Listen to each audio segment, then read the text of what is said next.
지금 시각은 7시 18분입니다.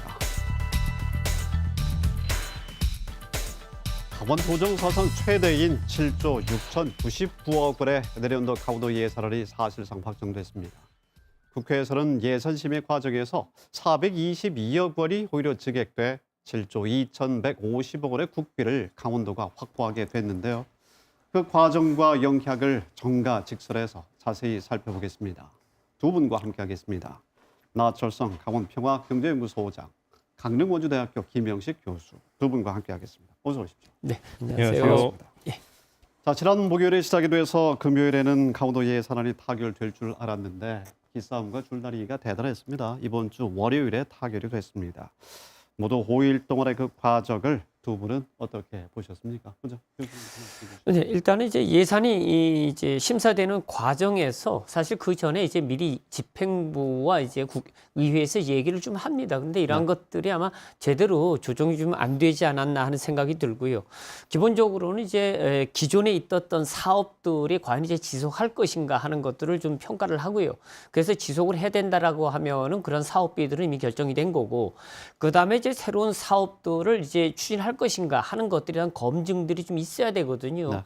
그런데 새로운 사업들에 대한 검증들이 아마 제대로 이루어지지 않은 것 같다. 그러니까 이제 야당이라든가 혹은 이제 여당 측에서도 반대하는 이유가 있었던 것 같고요. 그다음에 또 하나는 집행부가 이런 이제 내년의 사업들을 내가 이런 사업들을 이제 새로 추진하려고 그런다. 아니면 지속성 있게 이 사업을 가져가야 된다고 했을 때에는 의회와 충분히 지금 논의를 해서 이것이 꼭 필요하다 하는 얘기들을 좀 설득을 해야 되는데 이런 작업들이 좀 많이 부족하지 않았나 하는 생각이 듭니다. 이제 그러다 보니까 이런 이제 작업들을 하다 보면은 예산을 이제 뭐 줄이고 늘려야 되는데 이게 지속성으로 이제 추진해야 되는 사업들이 갑자기 이제 축소되거나 없어지거나 이런 경우가 이제 발생하게 되니까 집행부로서는 좀 난처한 입장에 처했을 수 있다. 그런 과정 속에서 좀 이제 논란이 있지 않았나 하는 생각이 듭니다. 네. 소장님께서는 예, 역대 최대 규모라고 하는 그 표현이 정확한 것 같습니다. 무려 7조 6천억 원에 달하고 있고요. 아마 내년도 추경까지 하면 8조가 넘어가지 않을까 싶은데요. 강원도 교육청 같은 경우도 3조 예산이 넘어갔기 때문에 돈의 시군 어느 지자체보다도 더 많은 교육청 예산을 쓰고 있다라고 보게 됐는데요. 실제 내용적으로 본다고 한다면 그만큼 그러면 강원도의 살림살이 규모가 커졌는가, 내실이 있는가 본다고 한다면 상당히 아쉬운 부분들이 있습니다.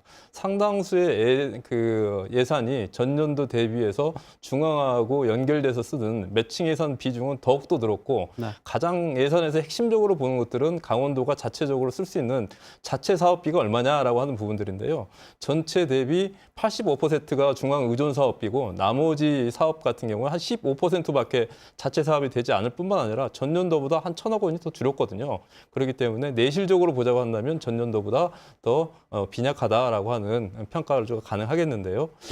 더불어 한 가지 말씀드리고 싶었던 것들은 올해 사업에 공방이 되는 과정 속에서 참 아쉬웠던 것들은 뭐니 한다고 하더라도 이 코로나로 인해 가지고 강원도 이 중소 영세 상공인들의 삶은 너무나 정말로 어려워지지 않았습니까? 그렇다 보니까 내년에 있어서의 중대한 부분들은 이 코로나로 인해 가지고 서민 경제 또 민생 경제를 어떻게 일으켜 세울 것인가라고 하는 사업에 대한 공방들이 전혀 벌어지지 않고 기타 다른 사업들에 대한 부분들이 쟁점에서 논의된 부분들은 강원도 도정과 도의회에 있어서의 역할에 대한 부분들에 대해서 한 번 정도는 좀 짚고 넘어가야 되지 않을까 그런 평가를 좀 해주고 싶습니다. 올해 같은 경우에도 기본적으로 코로나19로 인해 가지고 사실 예상하지 못한 예산들이 많이 들어갔거든요. 이제 이런 것들이 내년에도 지속된다라고 하면은 그런 부분들의 예산이 충분히 있어야 되는데 지금 대부분이 목적 사업이다 보니까 이런 쪽으로 갈 예산들이 많이 부족하단 말이죠. 그랬을 때 이제 강원도 입장에서는 다시 돈을 부채로 빚으로 그것을 해결해야 될 수밖에 없는 상황이 올 수 있다. 그래서 어떤 경우든지 강원도는 좀 이런 예산들에 있어서 좀 합리적으로 예산을 쓸 수 있도록 지금이라도 좀 정리를 좀 해야 될 것 같습니다. 코로나19 상황을 말씀하셨습니다만 그것이 예산안 수립에도 반영이 됐죠. 현금성 지원 사업이 무려 18개나 됩니다. 코로나 시대 기본소득 정책으로 강원도정의 방향이 잡혔다. 이렇게도 보여지는데요. 조금 더 구체적으로 본다면 육아 기본수당 증액분 170억 원, 그리고 또 농업인 수당 375억 원, 플라이 강원 운영 장려금 60억 원 별도로 하고서라도요. 이런 것들이 쟁점이 됐는데 도적의 기본소득 정책으로의 방향의 그 명과 암을 두 분께서는 어떻게 보십니까? 그 영향을 어떻게 우리가 봐야 할까요? 예, 일단은 이제 전체적으로 보면은 올해 같은 경우에도 아이 돌보미 사업비 같은 경우에는 강원도 전체가 23%인 2천억 정도를 이제 반납했습니다. 네. 이제 국비 사업으로 이루어지긴 했지만은 전체적으로 보면은 과연 이제 육아 기본 수당 뭐 줘야 되는 건 맞습니다. 올려줘야 되는 것도 맞고요. 농어민 수당들 같은 경우도 마찬가지예요. 플라이 강원도 마찬가지입니다. 그러니까 예를 들어서 플라이 강원 같은 경우에는 이제 동해안의 경제 활성화를 위해서 지원해줘야 된다라는 것들은 충분히 뭐 우리가 생각할 수 있습니다. 하지만 이제 코로나19가 어디까지 언제까지 지속될지 모르는 상황에서 그러면 60억만 주면 이것이 해결될 것이냐 하는 문제가 남는 것이거든요. 네. 그래 이런 것들에 대한 검증이나 토의 논의가 좀 더 있어야 되지 않았나 하는 생각도 들고요. 지금 육아 기본수당 같은 경우에도 사실 683억이지 않습니까? 자, 이런 것들에 대해 이게 적당한 건가 하는 것들. 그러니까 주는 것을 뭐라고 하는 것이 아니라 과연 이것이 현실성이 있는지 그것이 적당한 것인지 하는 것들에 대한 논의는 좀 더 있었어야 되지 않는가 하는 생각이 듭니다. 네. 저는 주는 것 자체가 좀 문제가 있었다라고 보는 입장입니다.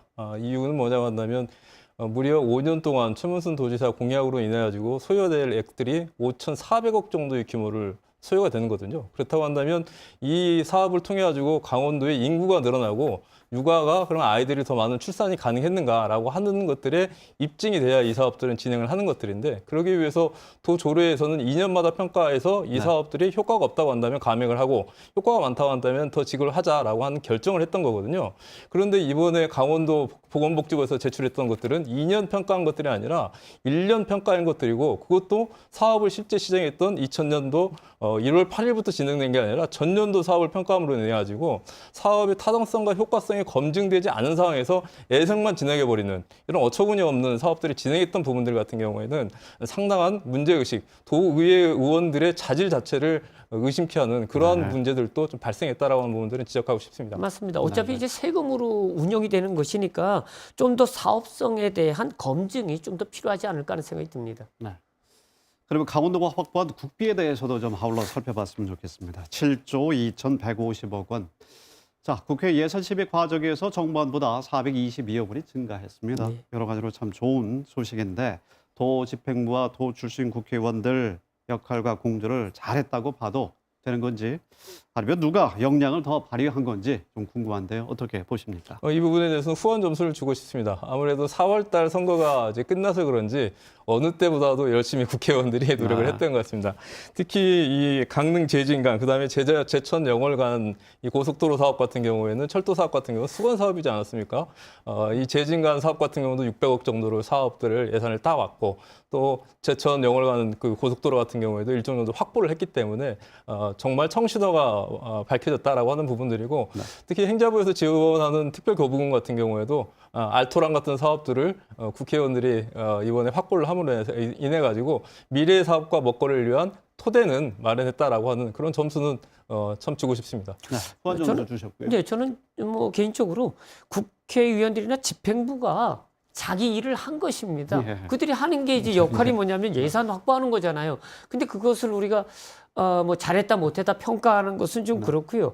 이렇게 해서 가져온 예산들은 뭐 더 가져올 수도 있습니다. 근데 중요한 것은 그거보다 그 가져온 예산이 제대로 쓰였냐 하는 것들을 좀 확인하고 좀 검토하고 하는 작업들이 있어야 되는데 따왔을 때는 뭐 엄청나게 난리를 칩니다. 얼마 따왔다, 누가 얼마 따왔다, 뭐 몇 조 따왔다. 근데 그 결과에 대해서는 누구도 얘기를 안 하거든요. 근데 그 결과를 자세히 살펴보면 대부분 집행은 됩니다. 하지만 집행되지 않는 예산들도 꽤 많이 있거든요. 불용 예산으로 넘겨가는 것들이. 그래서 뭐 가져오는 것도 중요하지만은 이것이 어떻게 쓰여졌는지 하는 것들을 나중에 확인하는 것이 훨씬 더 중요할 것 같습니다. 네, 기본적으로 잘했다 그런 말씀이셨고요. 강원도의 체부에 대해서도 좀 살펴보도록 하겠습니다. 재정자립도 강원도 뭐 15위로 전국 하위 그룹인데 내년도에 누적 체부가 6,500억 원 정도에 이를 것이란 전망이 지금 나오고 있는데 어떻게 강원도 예산에 영향을 미칠까요?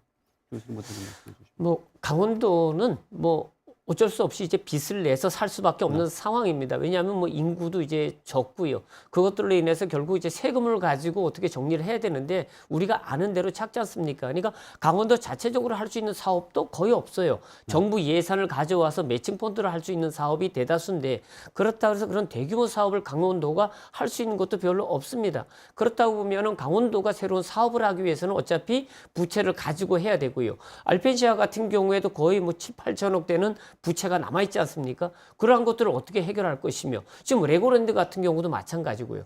우리가 자체가 가지고 있는 빚이 이미 많이 있음에도 불구하고 내년에 코로나19를 충분히 감안한다 그러면 부채라는 것은 더 늘어날 수밖에 없는 상황이다. 그래서 지금부터라도 예산의 일부는 그런 쪽으로 정리할 수 있도록 강원도가 좀 신경을 써야 되지 않을까 하는 생각이 듭니다. 네, 나 소장님 정리 말씀 부탁합니다. 강원도 부채가 말씀하셨지만 알펜시아 1조 원, 레고랜드 4,800억, 육아 기본소득까지 합치면 한 2조 원 정도의 규모의 그 계속적으로 부채와 채무액들이 늘어나고 있는데요. 아무튼 어느 때보다도 긴급한 시기이기 때문에 이 집중과 선택을 분명히 하는 이런 재정의 지혜가 어느 때보다도 필요하지 않나 보여집니다. 강원도의 누적 채무와 함께 추경 예산까지 이 부분을 좀 다음에 또 한번 두 분 모시고 듣도록 하겠습니다. 두 분 대단히 오늘 감사합니다. 네, 고맙습니다.